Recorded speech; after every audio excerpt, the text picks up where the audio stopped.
दिल्ली के राजेंद्र नगर में स्थित राव आईएएस कोचिंग सेंटर के बेसमेंट में स्थित लाइब्रेरी में पानी भर जाने के चलते 3 छात्र छात्राओं की मौत हो गई, जो यूपीएससी की तैयारी कर रहे थे दिल्ली में रह करके अपने सपनों को साकार करने को, लेकिन उनके सपने चकनाचूर हो गए। तो वहीं इस घटना के बाद आईएएस की तैयारी करने वाले यूपीएससी छात्र जितने हैं सब आंदोलित हैं और 4 दिन से लगातार आंदोलन कर रहे हैं। तो वहीं उत्तर प्रदेश सरकार ने इस बात का संज्ञान लेते हुए पूरे प्रदेश में एक आदेश जारी किया है, जिसके तहत जो बेसमेंट बनाए गए हैं वो किस पर्पज के लिए बनाए गए हैं चिन्हित किया गया है और किस रूप में इस्तेमाल किया जा रहा है। आइए हम आगे दिखाते हैं आपको। आप देख सकते हैं कि ये शॉपिंग कॉम्प्लेक्स बी मार्ट है, जो मल्टी सिटी मार्ट है, जहां पे ज़रूरत की सभी सामग्री मिलती है। लेकिन इस कॉम्प्लेक्स में 3 मंजिला भवन है जिसमें कॉम्प्लेक्स चलता है। बावजूद इसके यहाँ पे पार्किंग की कोई व्यवस्था नहीं की गई है।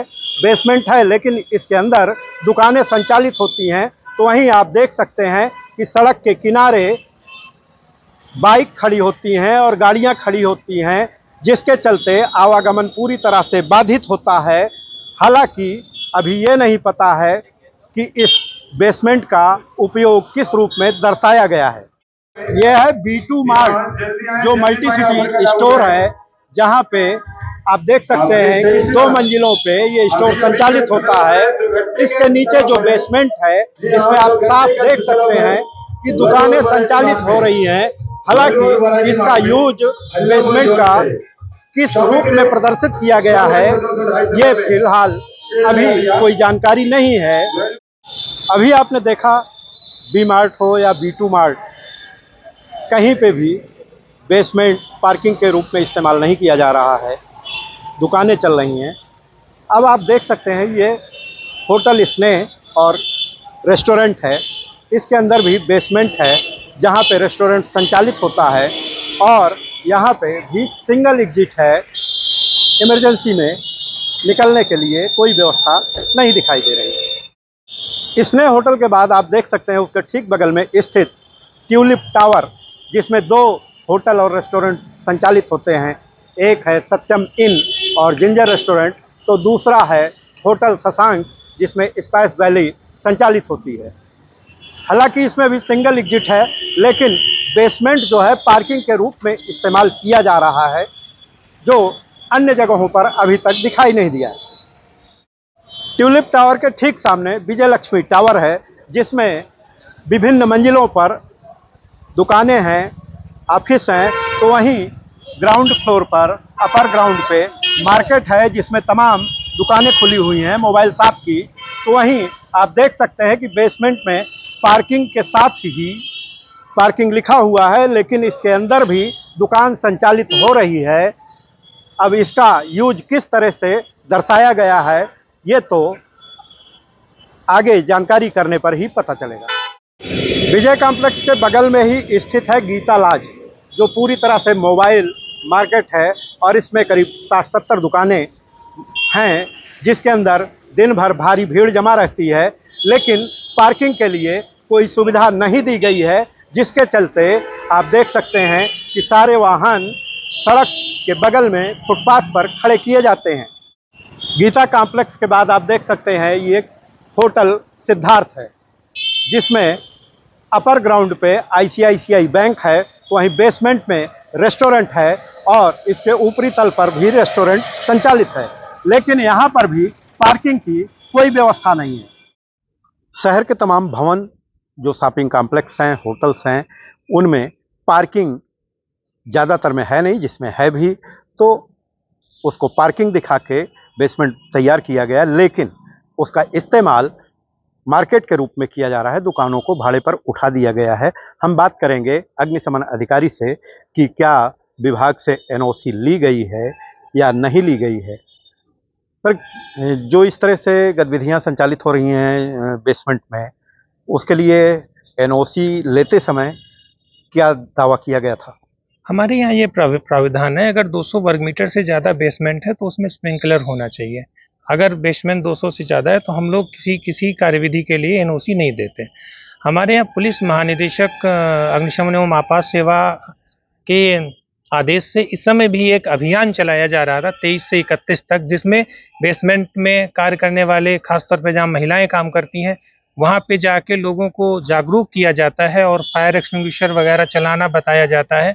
और सबसे जो बड़ी चीज़ है वो है इवैक्यूएशन, कि इन पैनिक्स अगर कोई फायर इंसिडेंट होता है तो कैसे हम इवैक्यूएट करें, वहाँ पे जाके हम इवैक्यूएशन ड्रिल कराते हैं और फायर फाइटिंग का ऐसे प्रशिक्षण भी कितने देते हैं। भवन हैं जिनमें ये व्यवस्था की गई है? यहाँ पे लगभग 4-5 ऐसे भवन हैं जहाँ पे स्प्रिंकलर लगा हुआ है। उन लोगों ने बेसमेंट में स्प्रिंकलर लगवाया हुआ है। ये जो तमाम शॉपिंग कॉम्प्लेक्स बने हैं उनके बेसमेंट में मार्केट अलग से संचालित हो रही है और होटलों में भी यही कंडीशन दिखाई दे रही है। तो पार्किंग तो सड़क पे बना रखा है और जहाँ पे पार्किंग होनी चाहिए वहाँ पे दुकानें किराए पे उठी हुई हैं। ये स्थिति भयावह है फायर के दृष्टिकोण से, जहाँ पे भारी भीड़ इकट्ठा हो रही है और वहाँ पे रास्ता नहीं है और इवैक्यूएट करने के लिए एग्जिट नहीं है। ये स्थिति फायर के लिए ठीक नहीं है।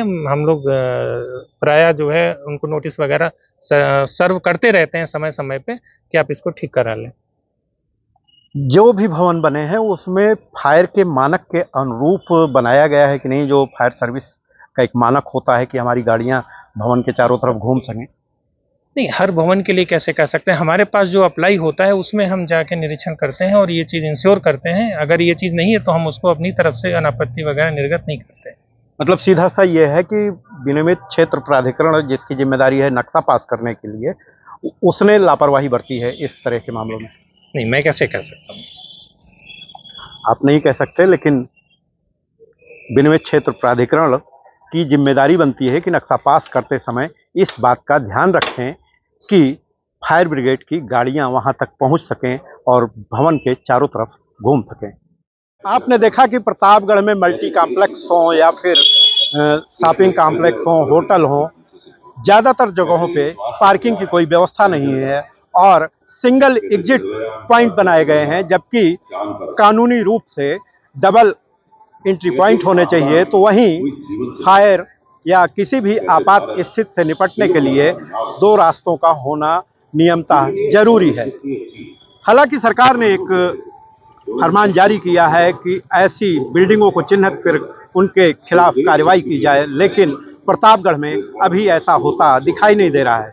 जबकि साल 2015 में सत्यमिन, जिसका नाम होटल गोयल रेजिडेंसी था, उसमें आग लगी थी और 10 लोगों की मौत हो गई थी, लेकिन उससे भी प्रशासन सबक सीखने को तैयार नहीं है। अब देखने वाली बात होगी कि कब जिले का प्रशासन जागता है और कब इस तरह से बिना पार्किंग के, जो सड़क को ही पार्किंग बना लिया है या फुटपाथ को पार्किंग बना लिया है और जो पार्किंग एरिया है बेसमेंट, उसको मार्केट के रूप में उठा दिया गया है भाड़े पर। फिलहाल ये समय बताएगा कि प्रशासन कब जागता है और कब कार्रवाई होती है। प्रतापगढ़ से मनोज त्रिपाठी।